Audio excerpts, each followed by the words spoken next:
Today, we're going to be going through one of the better RPO plays in all of Madden 26, and that is going to come from the gun ace formation in the Minnesota Vikings offensive playbook. Now, this formation is really interesting, and it's a part of my larger overall offensive game plan, which you guys can find on gridirongameplans.gg. Link is in the description.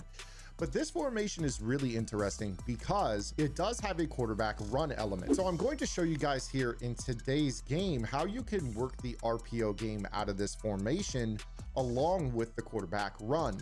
On top of that, we discussed the sleeping giant that is waiting in the wings in Madden 26 in the form of hot routable RPOs a little bit earlier this week. And we talked about the S-post man beater. So if you guys have been following content over the last couple of weeks, or really just this week in general, you're seeing that we're building a whole scheme out of this one formation here that we're going to talk about. So let's go ahead and make sure that you guys are hitting that subscribe button, hit that notification bell, make sure you set it to all so that way you guys get all the notifications for our uploads. And grab out your pen and pad. Let's get after it. So what we're going to do here with this scheme is we're going to be talking about the motion RPO read slide, as well as the motion RPO alert Y flat.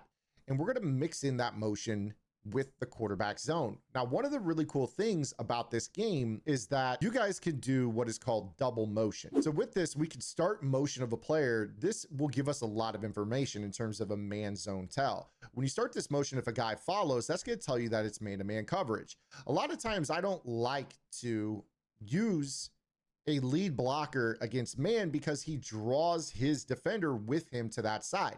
So it's not a numbers advantage for me to motion CD Lamb to the right side if he brings a guy with him. It's just a neutral play, and it's really just a player that could potentially shed. So we don't really want that in that situation.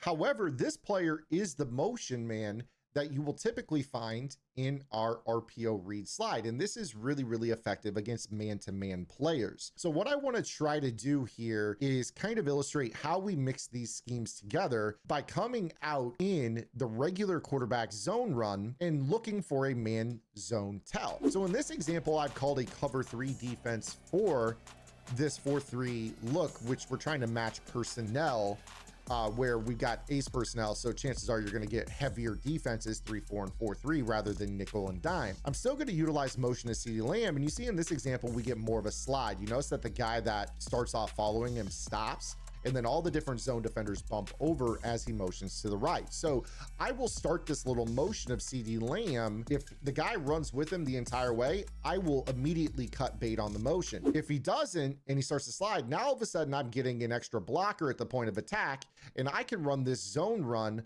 behind. And again, I don't typically use this to like bust huge runs. Now, if I had like crazy fast quarterback like Vic or something, yes, that could be beneficial. But also keep in mind that with this tactic as well, you can snap it when he's closer to the tackle just to kind of wedge up and get you those short yardage type calls. I use this a lot on 3rd down and short, 4th down and short, red zone, especially in the low red zone inside the 5-yard line. It is really, really effective here for the purpose of this. So again, a lot of times I'll do this motion, try to get them to bounce their guys outside, and then you know, sometimes I'll let him set and we'll just snap the ball and run in behind. And again, if we get better blocking or whatever, you know, you're going to be just fine. Now, here's the reality of the situation though. Most players aren't matching personnel. I did in this example, which is what you should do if you face this online, but most players are stubborn. So what they're going to tend to do is they're going to stay in their nickel defenses. They're going to stay in their nickel wide or their double mug type defenses, especially that mid blitz style defense as well. Let's first start off kind of again with the zone look.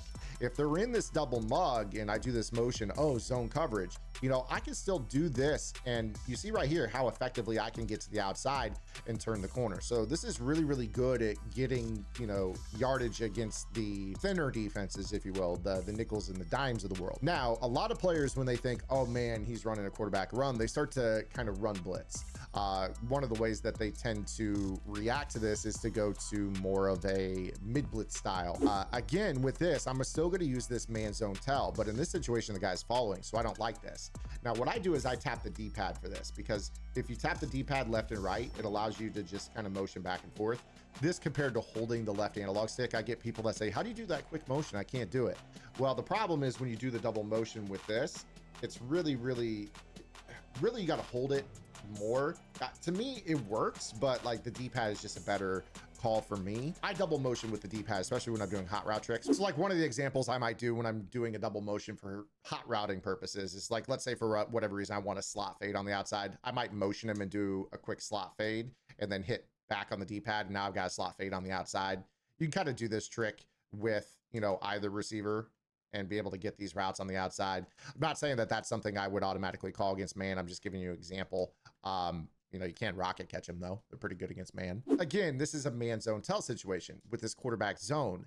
And when I see this, I'm like, oh no, I don't want to bring his man across the formation and create a guy. I've got a block over there on the right side, but this is where our RPO comes into play here. Now, what I'll traditionally do is I'll come out looking to run the quarterback zone, but if I get more of a man coverage tell, a lot of times I'll do this RPO into the flat against a man blitz.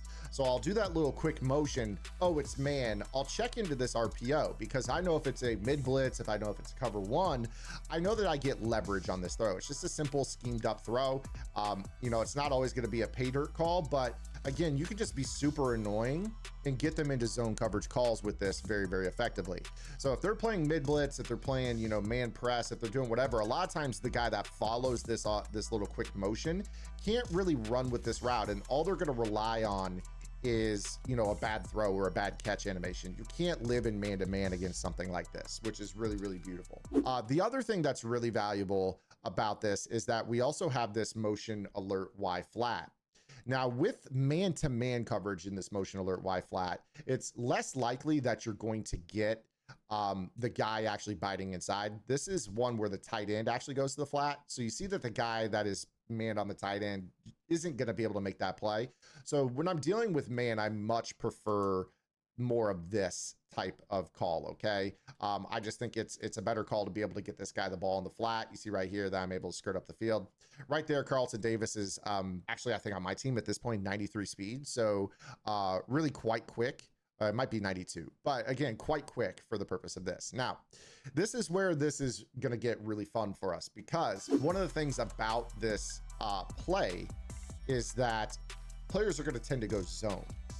So when we talk about zone coverage here, a lot of times when we're reading this P icon ends up being dictated by the you know, the setting of your opponent. Now that's a purple zone, but you saw right there, he didn't like run commit. And that's not something that we necessarily want out of this. Okay.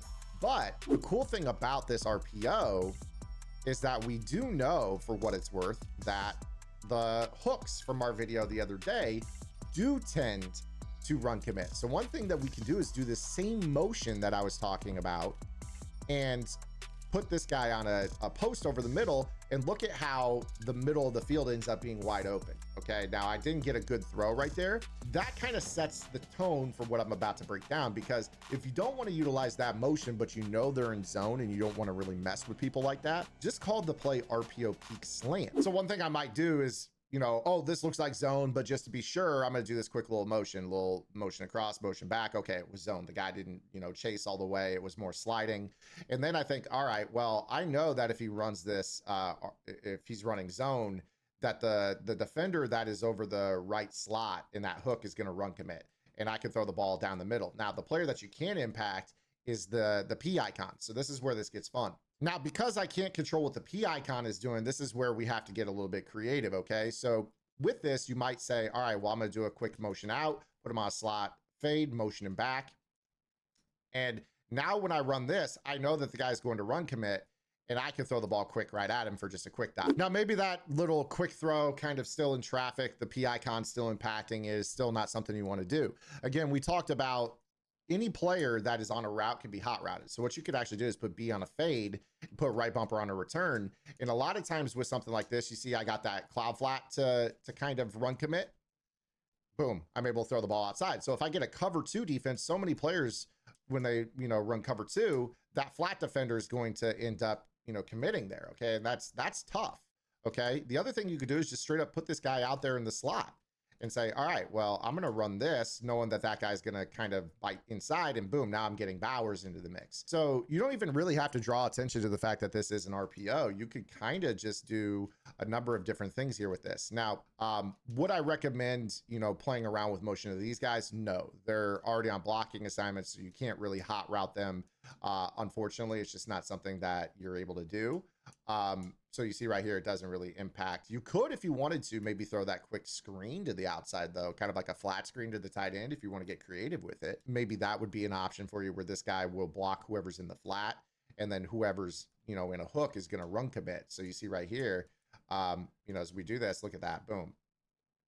And then now we're down the field for a touchdown. So there's a lot of creativity with the RPOs in this formation as it pertains to this. And again, it all kind of starts off with, we got this quarterback run that we can utilize motion on. And then we got this kind of cheat motion slide throw to the flat that you guys can mix in. Now, again, if you guys are still following here, we talked about what a lot of players will do. Let's say man-to-man, man press. Well, we also have these S posts as well. So I know that I can stem down my S post and get a free release up the middle, and this will be a touchdown against somebody who wants to play man press. So in the event that whatever they're running man and that RPO is not getting open, you still have a downfield attack that is actually quite good. And we kind of talked about in general how you guys are able to get these free releases off both sides. Now right there, Cooper did kind of a weird jog as he got into his cut right there. But look at how this play over here on this right side. I mean, I've got these unbumpable routes on both sides of the field. So again, you see how Cooper, I don't know why he's doing that cut. That's actually brutal. You could, I guess, if you wanted to stem Cooper up. I don't know if that's going to make it so he doesn't do the hop cut. Yeah, that's a little bit better. You see right there, we were able to get a touchdown off of that. So again, you've got options for really killing people. This is one of the best, actually one of the best formations in the game. I don't use it enough. I really don't use it enough. So, and I'll leave you with one final thing here, just since we're talking ball here. Now, let's say that they're playing, cover 3. They're doing some pass committing to prevent you from RPO glitching.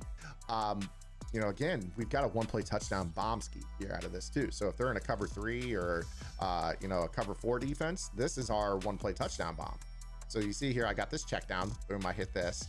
But then on the next play, what I'm going to do is I'm going to set up maybe like a double team on the right side or something here. Let's do a slide, maybe throw a double here, and get that guy into a blocking animation, roll out. I mean, look at X here over the top. So again, you can kind of see how effective this is going to be as a bomb play as well. Another thing I do like to do against cover 3 is I like to run kind of a double seam and make the safety have to defend both of them with a check down to the running back underneath. So pick left or right, of course, hit your check down. So this formation is funny because it's not something that I actually main, but it actually can be a base defense if you know what you're doing. And I think that this is just kind of the cusp of the potential of this formation. I hope that you guys enjoyed it. If you guys want more, make sure you guys check out my Minnesota Vikings game plan on Gridiron Gameplay and .gg. I'll see you guys right back here tomorrow with another long form video upload. Until then, this is Zan. Get in the lab and good luck.